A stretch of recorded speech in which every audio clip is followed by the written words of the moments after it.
What's happening? A good Monday morning to all of you. Thanks for joining me. As always, it is much appreciated. Live from Tampa, the Patriots coaching staff is starting to take shape. Let's start with the defensive coordinator and the news that we got over the weekend. That news was that the Patriots, Jerod Mayo, are going to promote DeMarcus Covington and make him the next defensive coordinator of the Patriots. And I love this hire. I love the promotion for multiple reasons. Covington has been the number one guy on my list as soon as we found out that Mayo would be the next head coach. It made a lot of sense. And let's first start off with the fact that he's qualified, because a lot of people are going to ask the question, what has he done? He hasn't been a defensive coordinator in the NFL, et cetera, et cetera. Let's start with the qualifications. Okay, let's look at his resume. He was a defensive grad assistant at UAB and Ole Miss for a couple of years. Then he was the defensive line coach at the University of Tennessee Martin in 2015. He went to Eastern Illinois in 2016 as the co-defensive coordinator and defensive line coach. He then joined the Patriots in 2017 as a coaching assistant, outside linebackers coach in 2019, and then he was the defensive line coach from 2020 to this past season. Mark Daniels of Mass Live posted this when talking about DeMarcus Covington being that next guy and why he's qualified. He had multiple interviews last hiring cycle for DC jobs. He had an interview with the Cardinals. He had an interview with the Chargers. So that tells you that NFL teams, they're looking at Covington as a guy who deserves interviews to get in that room, to have those conversations, to be their defensive coordinator. Number two, he's been on the NFL Network's list of assistants who others in the league see as a future head coach. So NFL.com, Tom Pelissero and company, they get together, they talk to people around the NFL. They ask, hey, who do you think is that next guy who could be a head coach? Who do you think that next guy is who could be a DC or an OC? They get those names and they list them at the end of the year. Covington has been on that list. He was also part of the NFL's Head Coach Accelerator program, which is another aspect of future head coaches and how they lay their own path getting to that job. So Covington was part of that as well. Andrew Callahan on Covington's performance at last year's Senior Bowl. Covington was awarded one defensive coordinator position and its accompanying to-do list. Now, this is what he had to do at the Senior Bowl. He had to gather a staff of assistants. He had to construct the playbook, streamline all the language involved with those plays, their associated drills and techniques so the coaches could communicate with each other and the prospects. Once the Senior Bowl opened in early February, dozens of general managers and coaches watched Covington work during 3 practices and the exhibition. Suddenly, this all-star showcase for prospects became as much of a test for its coaches as its players. Covington aced his test. So he's got experience at different positions coaching in the NFL. He had experience as a co-defensive coordinator at college. He's had multiple interviews to be a DC across the league. He was on the NFL Network's list as who could be that next guy as a head coach. And then you look at what he did at the Senior Bowl when he led the program, and everything tells you that he has passed every test that's been put in front of him. Here was Bill Belichick on Covington in 2022. Quote, DeMarcus does a really good job. He's coached linebackers, coached defensive line, really understands the entire defense. I'm sure he could coach a lot of positions on defense. Young guy that's really smart, works hard, has worked with, again, a lot of different types of players, even on our defensive line. That difference between our interior guys and our outside guys is quite different. So Belichick said in 2022, look, Covington's worked with linebackers. He's worked with the defensive line. He's worked with guys on the line, outside the line.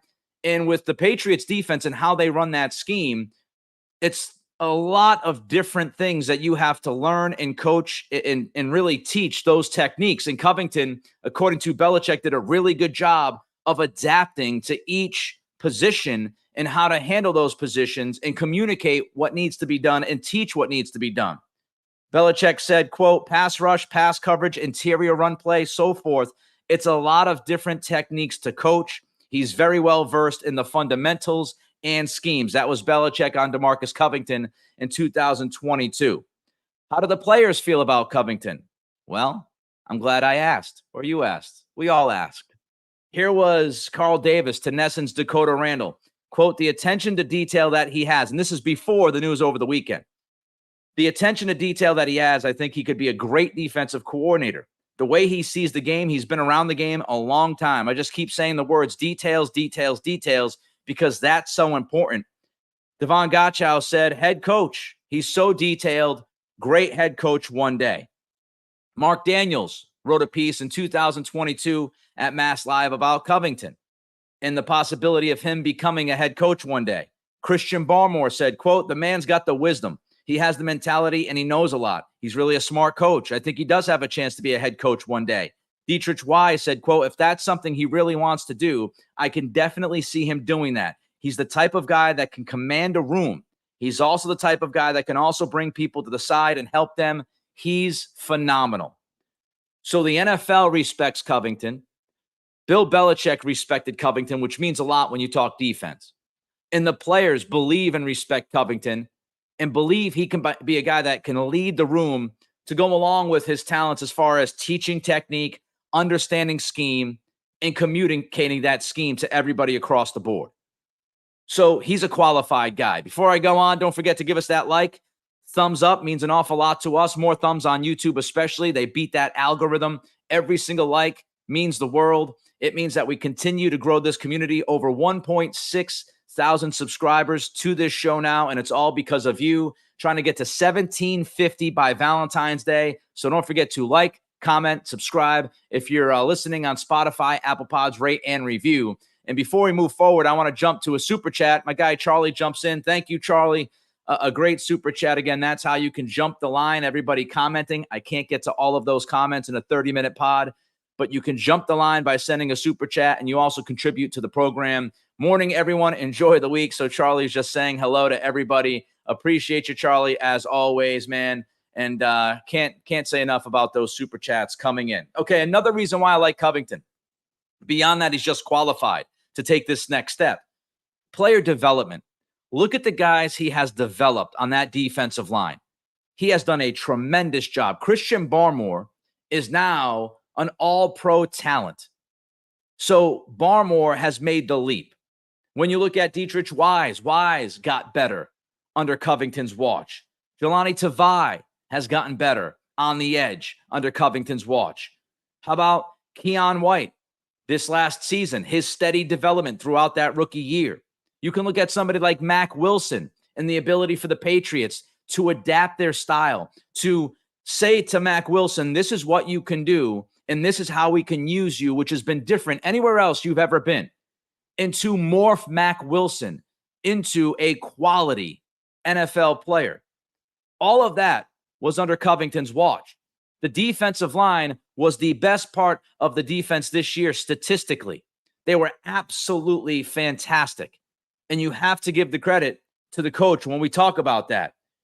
Let's not forget that Covington coached linebackers before he got to the defensive line. And when he was coaching linebackers, the linebackers showed that they were getting better. Here was Daniels on Covington's work with linebackers. He was promoted to outside linebackers coach in 2019. He's been coaching defensive tackles since 2020. Those positions have also excelled under Covington's leadership. In 2019, Jamie Collins had 9.5 sacks. Kyle Van Noy had 6.5 sacks. Those were career high numbers up to that point for both of those players. So there's a theme line here. There's a thread. When players play under DeMarcus Covington, they've shown growth. They've shown improvement. They've shown development. And so that should give you a lot of confidence that this guy understands how to get through to players and get the most out of his players. All right, let's jump to a couple of comments here. We will get to the OC stuff. Pat Almeida, hit like on the stream. Appreciate you, Pat. As always, my man, you showing up very consistently. Benny's Benz, the players like him. The defense was great. Now get to a real OC with a modern offensive philosophy. We will get to the offensive coordinator stuff. There was more news this morning as far as who Jerod Mayo could be looking at. And, of course, Stanley comes in and says Zach Robinson was never coming here. We talked about this on the last pod. I think it was the last pod. I mean, I've been down in Tampa. Things have been crazy. Hotel rooms. My wife's aunt staying here for the next day or two before we fly out tomorrow. But, yeah, Zach Robinson, we talked about it. As soon as Raheem Morris got the Atlanta job, for all intents and purposes, Zach Robinson was donezo as a candidate anywhere else. He was going to Atlanta, has a relationship with Raheem Morris. They've coached together. Atlanta has really good skill players. They're a quarterback away from likely being a 10-win team in that division. So Zach Robinson, it made all the sense in the world for him to go to Atlanta. Even if the Patriots backed up the Brinks truck for Robinson, I don't think he was going to come here. He's got the freedom to call plays down in Atlanta. He's got better talent down in Atlanta, and he's working with a head coach that he trusts and has a relationship with. So I think that was pretty much done as soon as Morris got that job. Let's get back to Covington. Results on the field. The Patriots allowed only 3.3 yards per rush this season. That is a fantastic number. Christian Barmore, we thought he was just going to be a pass rushing big guy in the middle of that defensive line. Barmore got better against the run this season. Again, we see the steady improvement, the steady growth from players underneath Covington, and Barmore is the greatest example, I believe, of that taking the leap this year. He has a player connection, the ability to connect to guys. And that is, as we've seen all of these coaches who have been hired over the past few years, all of these coaches talk about connecting with the players. If you don't think that matters in 2024, then I don't think you've been paying enough attention. That matters.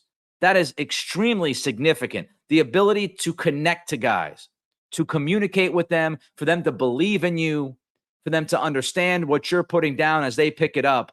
That connection is vital. And moving on from Belichick and getting into this new phase, this new transition, this new era with Jerod Mayo, player connectivity is going to be talked about an awful lot, so get ready for that. Covington's only 34 years old, and this is something that we're seeing with Mayo and his staff.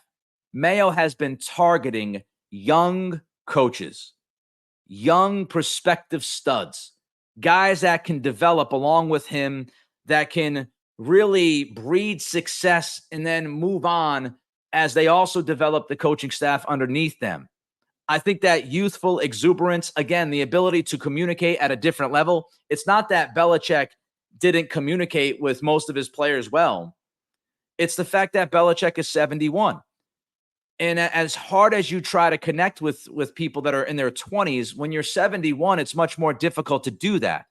No matter how many books you read, no matter how many movies you watch or songs you listen to, it is inherently more difficult to connect with the young generation as you get older. So Mayo is targeting a bunch of guys in their 30s, and Covington, being 34, continues that list. Speaking of Mayo, the relationship.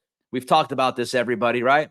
As you click that like button, that thumbs up on YouTube, Facebook, Twitter/X, as you comment, as you subscribe, we've talked about this on prior podcasts. Relationships. I just mentioned it with Raheem Morris and Zach Robinson. Relationships matter. When you are put in a position of power, especially for the first time like Mayo is as a first-time head coach, he's going to lean on guys that he has trust with, that he knows. So that relationship between Mayo and Covington, it matters an awful lot. It really does. Here was Bernd Muckmaster of Pat's Pulpit writing about Covington. The 34-year-old, after all, has coached alongside Mayo ever since the latter returned to the organization in 2019. Back then, Covington was responsible for outside linebackers, with Mayo working with the inside linebackers. So when Mayo was brought onto the staff, Covington was working with outside linebackers. Mayo was working with inside linebackers. So they were tied at the hip every single day, coaching the linebacker position. The two operated closely together, something that did not change even after their responsibilities started to shift a bit after 2020. Here was what Covington said to Mark Daniels in 2022 in that piece at Mass Live when he was discussing possibly being a head coach one day.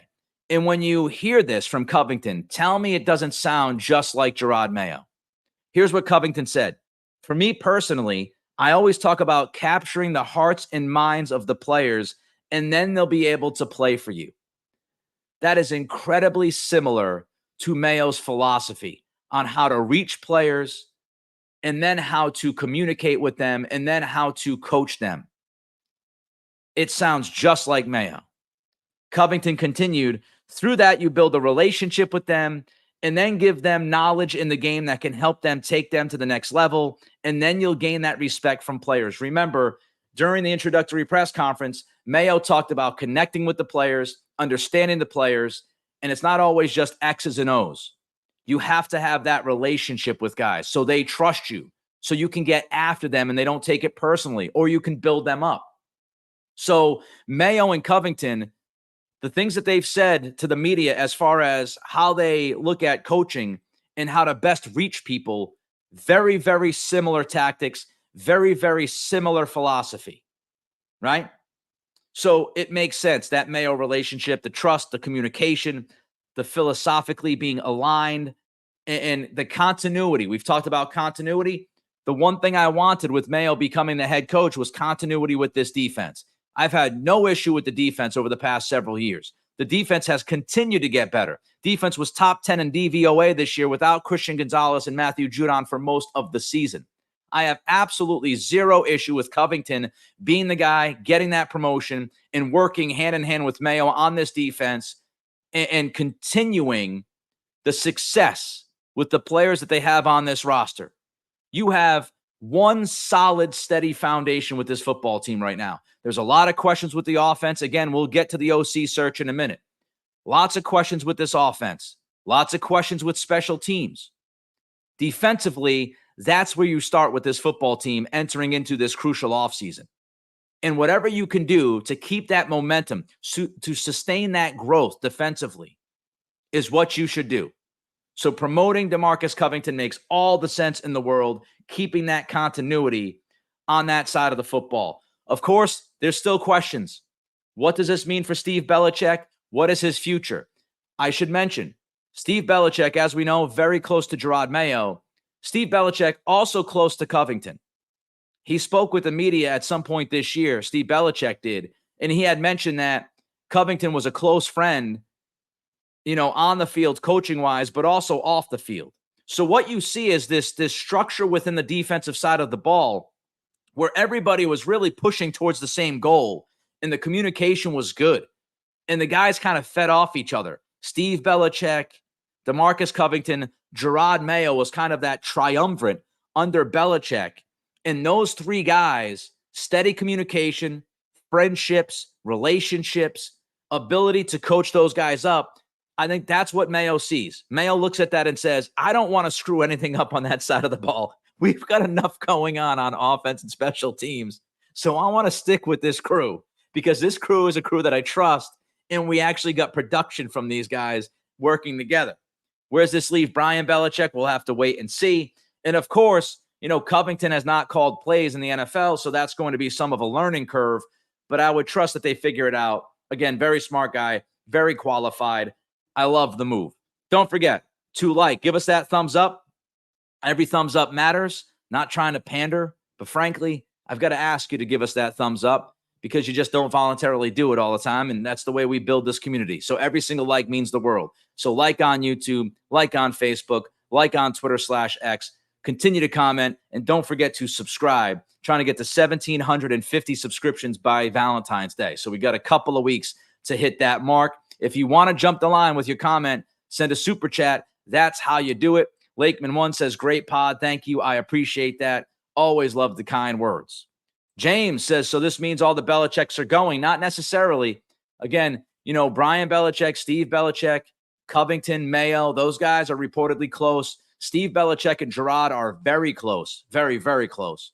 And DeMarcus Covington, as I just mentioned, close with Steve as well. So I don't think this necessarily means that Steve Belichick is gone or Brian Belichick is gone. I could see Brian Belichick being elevated maybe to defensive backs coach. He's been coaching safeties. And don't forget what Mike Reese wrote, which I think is very important. Mike Reese wrote over the last week or so that Jerod Mayo kind of sees Steve Belichick as that senior advisor / assistant head coach. And why would Steve Belichick not be the DC? Well, reportedly, Steve is not the greatest in front of the room as far as leading men, right? He doesn't really have that gregarious personality. He doesn't bring it out of players. DeMarcus Covington is a former college football player. We all know what Mayo did at the NFL level. So the Mayo-Covington communication to the players, That's why I think Covington gets this gig over Steve Belichick. It's the ability of Covington to reach those guys in the room at a higher level than Steve does. Steve is very good with X's and O's, and Steve called the plays on Sundays, but it was always Mayo who kind of led those meetings during the week and got the guys prepared and kind of fed into those guys so they would be motivated and say the right thing. So that's where it is. It's the whole leader of men stuff that you hear. According to reports, Steve is a little lackluster in that department.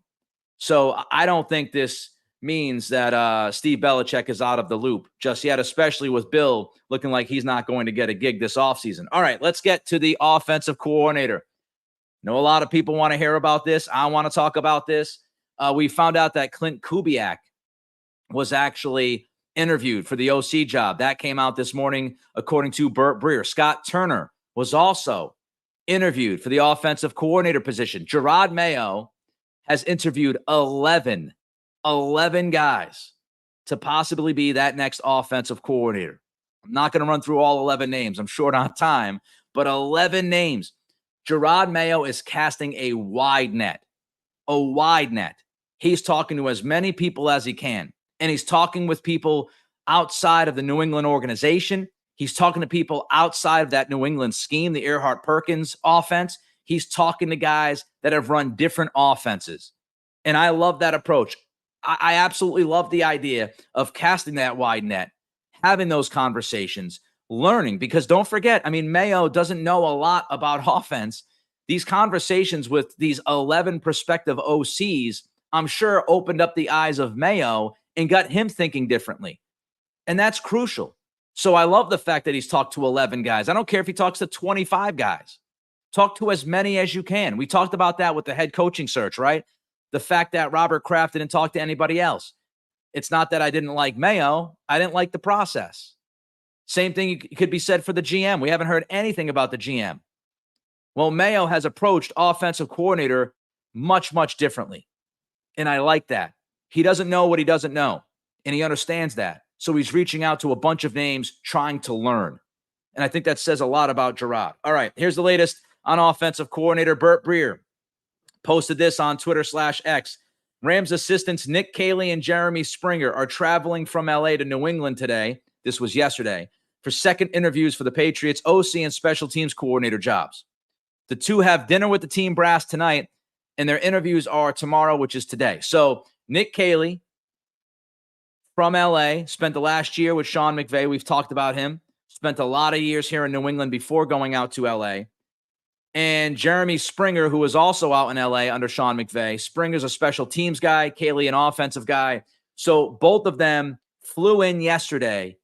They had dinner with the team brass. I don't know if that means owners. I don't know if that means front office. I don't know if it means all of the above.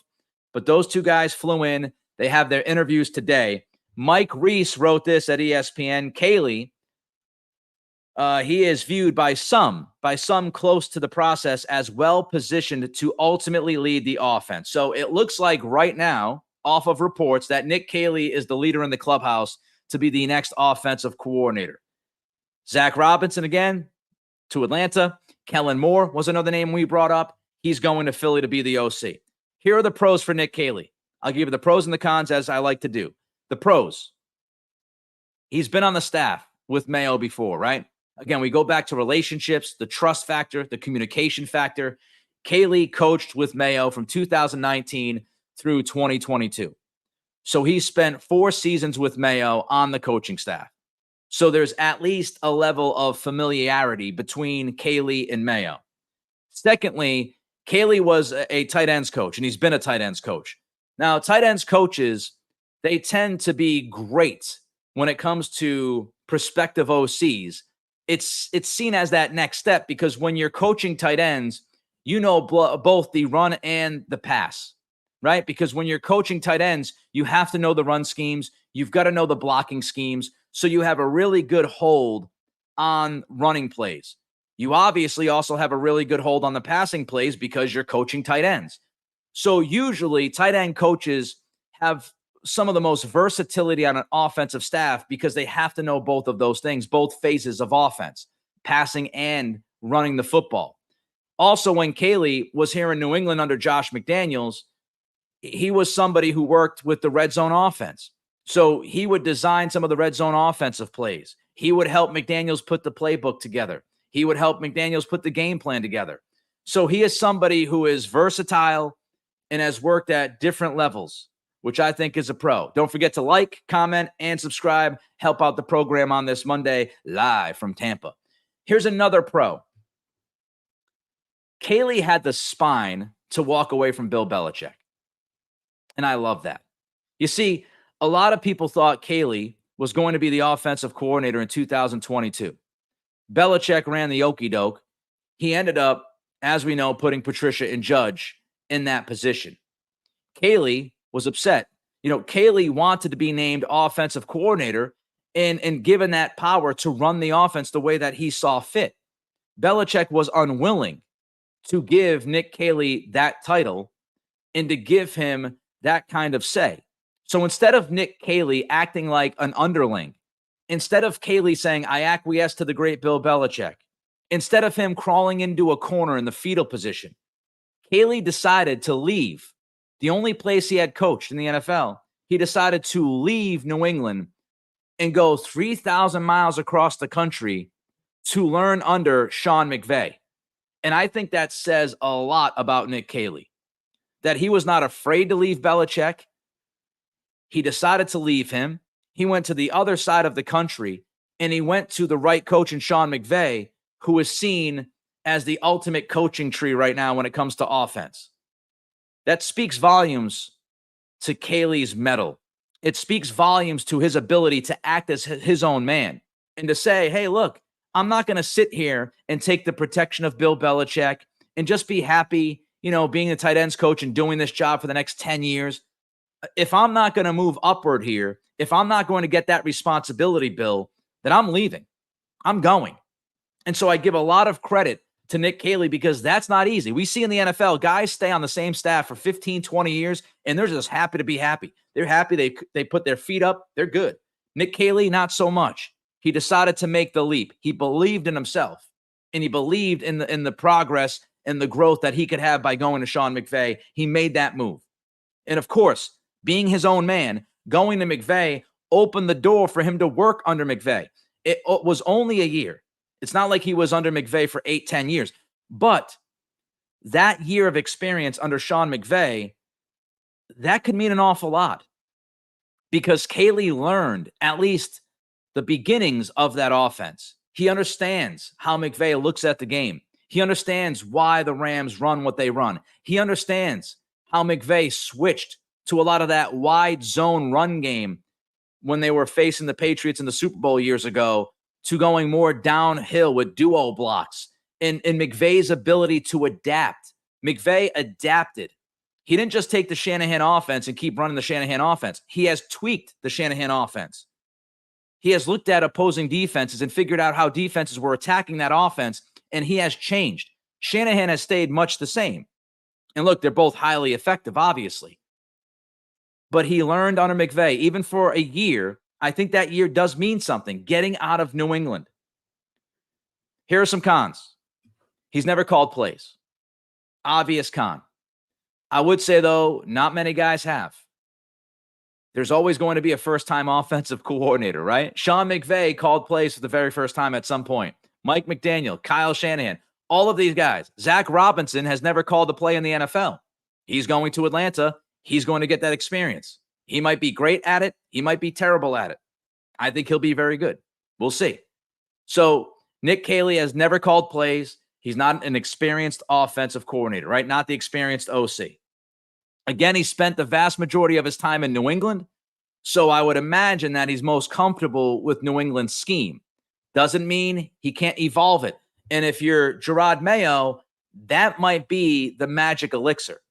Mayo might look at this. Remember, Mayo in his introductory press conference said that he still wanted to be a game plan team and that he wanted to kind of be able to morph and change and do things differently if the offense had to. So Mayo might be looking at this and saying to himself, Caley has the experience with the Earhart-Perkins offense with McDaniels, and now he's got the McVay system and some knowledge in that. So could Kaylee be the perfect connection? If you look at this glass half full, you could say Kaylee has the ability to bring the old offense and blend it with McVay's offense and really be able to adjust on the fly against what defenses are trying to do against you. Now, that puts a lot on the plate of a quarterback, puts a lot on the plate of that offensive line and all the skill position players. But I could see Mayo formulating this in his head. All right, we got the offensive system. We've got guys that are here that are kind of used to it. And I like parts of the McDaniels, Earhart, Perkins, Bill O'Brien. I like pieces of the Charlie Weiss. I like pieces of that offense. But I think we need to evolve things a little bit. And Andrew Callahan wrote about that last week, saying that this might look like some of the Patriots' offense, but tweaks and some changes. Now, is that possible? I'm not sure. You need different personnel for McVay's offense than you need with New England's offense. But maybe that's part of the process here, that you can look at both offenses, take the best from both, and see what you can create. But he has spent the vast majority of his time, Nick Caley, in New England. We have to keep that in mind. And I would say there are a lot of firsts on this Patriots coaching staff. And there's risk with that. But you can look at, Detroit and what they've done with Ben Johnson. And, that seemed to work out. But in New England, you could be looking at a first-time head coach, a first-time defensive coordinator, and a first-time offensive coordinator, and a first-time special teams coordinator. That's a lot of firsts. A young staff. There could be a big-time learning curve in 2024. So I would say prepare yourself for that. A big-time learning curve with all of these new coordinators and a brand new head coach, everybody doing their job for the first time ever. Now, Covington was a co-defensive coordinator at the college level at Eastern Illinois in 2016, so he does have that under his belt. But at the NFL level, all of these guys, first-time play callers. A lot of pressure on that. And you wonder, will Jerod Mayo bring in any wise men? I went to the Royal Rumble on Saturday night. Paul Heyman, you wrestling fans know who I'm talking about, called the wise man by the bloodline. Does Mayo bring in any wise men? Does he bring anybody in to kind of be a senior advisor and overlook the process? And that's where you could make sense with Steve Belichick, right?